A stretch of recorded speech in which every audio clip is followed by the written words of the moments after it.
classmate of mine at law school named Mike Dukakis.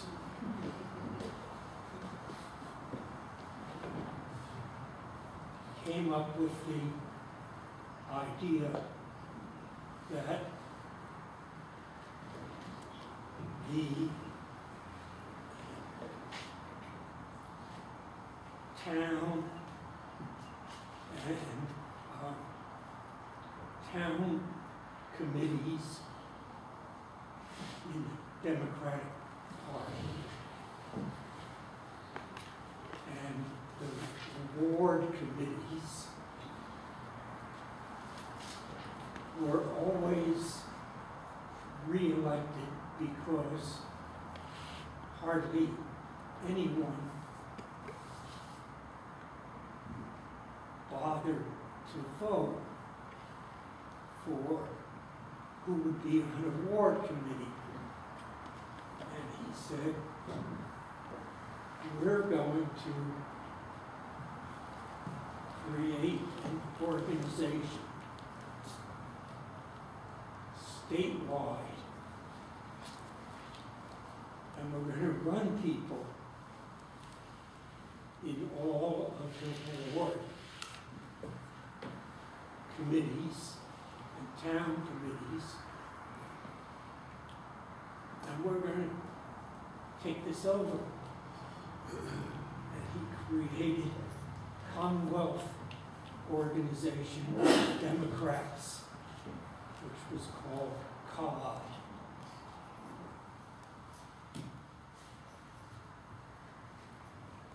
I ran,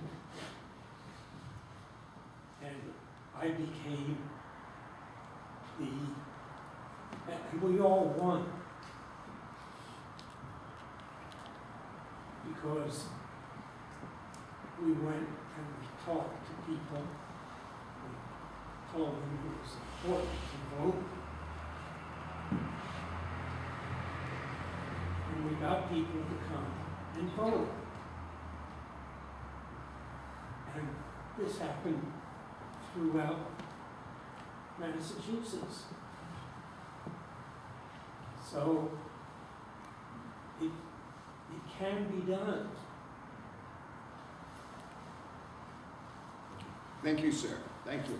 Now, it's this woman, a woman adjacent to her, and you're number 3 on this list. Go. Yeah, I had actually a related point, which was if we're all for local control, what are the downsides of that? And one of the issues I was thinking about was the local control of curriculum and the fact that very often that's used to mandate abstinence-only sex education and the teaching of creationism. So what other implications are there for local control that if you're creating this system, if you want to invent the system that works for education reform, how can you guard against those risks? And I also wanted to congratulate Seth because I'm a voting rights lawyer, and anything you can do to increase registration, I'm all for it, and thank you. Can I talk about this local control? Yes, sir. Okay. Yeah, we got the expertise. This is supposed to provoke. There's local control, but I think it's ridiculous in this state. We have more school committees in Massachusetts than we have more school districts in Massachusetts than we have municipalities. That almost doesn't exist anywhere else in the United States. When regionalization went across the country, the whole idea was you had to have a large enough population that you had an organization that could function. We've got school districts here with 900 kids, 1,000 kids. When you've got a district that is very, very small, they don't have the capacity to deal with all these massive regulations. They have to deal with the same regulations I do with a 50,000 population of 1,000. I personally think we have too many school committees. So this is not an attack on democracy. I just think that we over-romanticize local control. So since we're here sort of talking from a public policy standpoint, I actually don't think that is related to high-quality schools. I think that you need school districts of at least 4,000 to 6,000 in population. And the second question has to do with the school board should be appointed or elected. Now in cities, in Boston, until they appointed the school board was totally dysfunctional. I just leave that as a question. I'm not actually sure what the answer is because there's pluses and minuses here. And on the last point here, I do think that the law does matter in this one. And Lexington, we had a group of parents that were saying, you could not talk about gay children in the classroom, gay parents in the classroom. And that's a case that we took to the United States Appeals Court, and we won, preserving the right of the school community, the school committee, to determine what the curriculum is. Not any parent who comes in and says, you can't teach my child about this religion, evolution, or about someone's background. I'd like to just say one quick thing about school committees for a second. I work with over 100 school committees, including North Carolina, and I think, Harold talked about it before, and you have a chance to influence as the question was raised. Getting people on school committees that understand what it takes to change and lead this change, and being more proactive about getting people to run, changing around the structure so that it's not impossible to go to long meetings, etc. Getting that to work is so important, because in the committees, I can count them on one hand, the effective school committees that I've dealt with that can do this. It makes a huge difference, as opposed to the special interest. The other thing that's important to note about this is superintendents turn over in about 3 years, 3 to 5 years throughout the country. School boards are turning over in 1 term. So they're coming in for special interest, they run for office, they do not get anywhere, and then they leave. So we need to get people to understand, as school committees, what it takes to change. As chairman, I'm stopping the clock. I have indicated that you're number 2, you're number 3, your number, lady in the, sorry, this woman is 4, the woman in the back is 5, and then I'm gonna call. We're stopping the clock at 11 o'clock, and so we're running a little after that. But I'll stay, and these gentlemen will stay with us after the end that you can do your thing. So you're on. Thank you. One, I really want to thank this panel. I think this is one of the best panels on education that I've been to, and I've been going for like 25 years, panels. And I should just say, I am a lawyer in state government, and consider myself a civil rights lawyer. But I also put 3 children, K to 12, through the Boston Public Schools. So we have an appointed committee that does nothing. They're a rubber stamp, and it's a serious problem. And I'm trying to pulse like a thread of what's going through here, and I'm deeply, as I'm sure many people in this room, concerned about urban education. It is falling apart for a lot of reasons, and there's been an assault, as you've said, of reform, accountability, and so forth. There have been, Deborah Meyer, who, started the pilot schools in small schools in New York, which embraced the philosophy that you're talking about, came here, and we were in her school the first year it started. I'm trying to understand what's replicable, what can go to scale. I mean, Paul Ash runs a district. One thread that's coming through here is, okay, there can be little pockets of excellence. If you have the right leadership and talent. And I mean, Leo deals with systems. Paul's dealing at least with the district. And how, are we gonna, keep the spark, but grow it and systematize it without killing it? So what we've had in Boston and in Massachusetts is confusion. So they've had pilot schools that had the autonomy.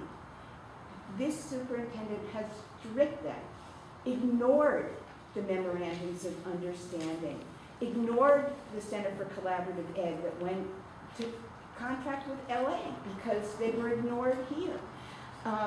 Then we have, the charters. Now we have the in-district charters and we have the innovation schools you heard talked about. The first innovation school in Boston was plumped from on high because there was fight back by white parents.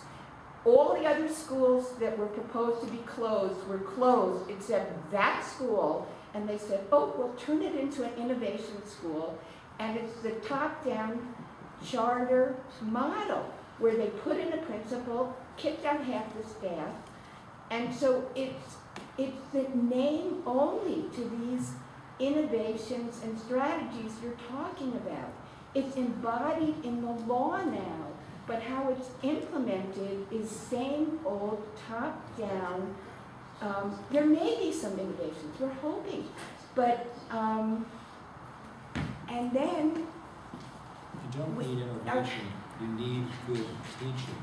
right. This notion that you can just throw out 1,000 licenses, and all of a sudden you're now going to have the problem solved. I mean, Seth, you pointed out, you said about 65% of the charters are not good charter schools. Right. It's about leadership and creating the conditions of really good education.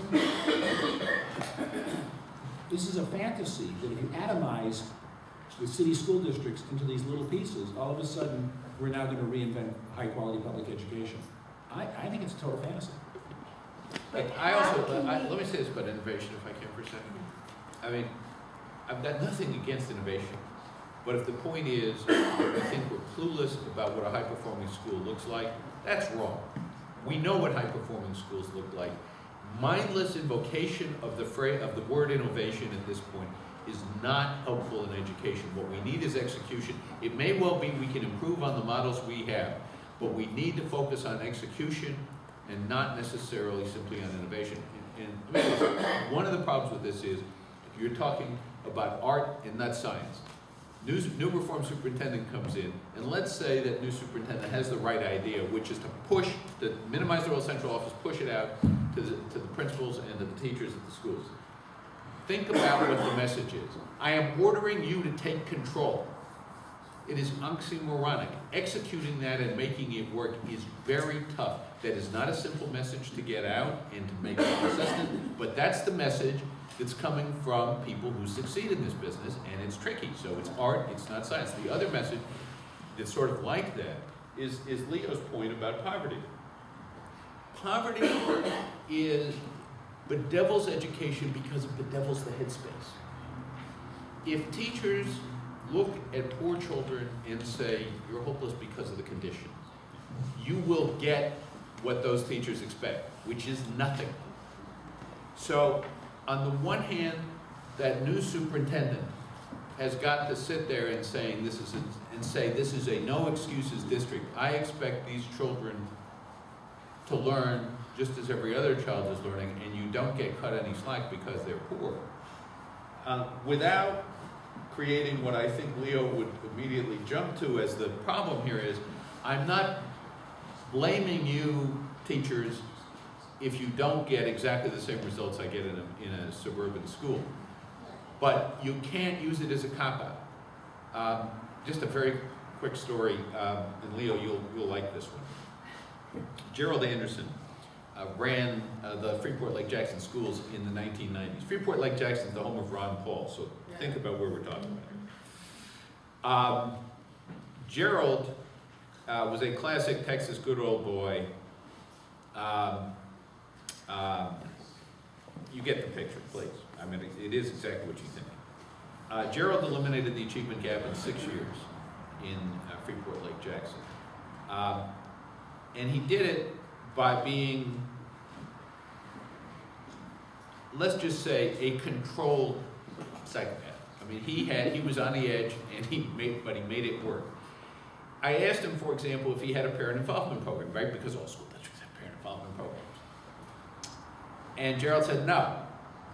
And I said, what?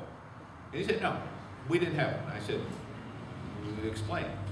He said, look, parent involvement programs don't often yield a great many new parents being involved with their kids. They just don't. So I could order my principals and teachers